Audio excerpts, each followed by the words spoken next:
Aujourd'hui, nous allons distinguer quantité offerte et offre et quantité demandée et demande.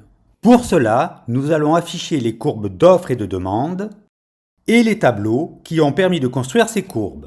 Nous ferons l'hypothèse que les données des tableaux correspondent aux courbes. La quantité demandée est la quantité que les consommateurs peuvent ou souhaitent acheter à un prix donné. Par exemple, si le prix proposé est de 2 euros, 7 cornets sont demandés par les consommateurs. Si le prix est de 2,50 euros, il n'y a plus que 4 cornets demandés. Cela signifie que la quantité demandée correspond à une ligne du tableau et à un point sur la courbe de demande. En revanche, la demande correspond à la quantité demandée pour chaque prix possible. Cela correspond à l'ensemble du tableau de demande et cela permet de tracer la courbe de demande. C'est pour cela que lorsque le prix change, on se déplace sur la courbe de demande.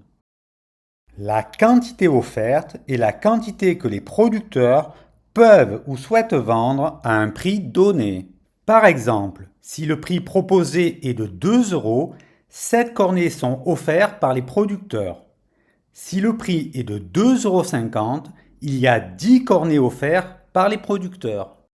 En revanche, l'offre correspond à la quantité offerte pour chaque prix possible, cela correspond à l'ensemble du tableau et cela permet de tracer la courbe d'offre.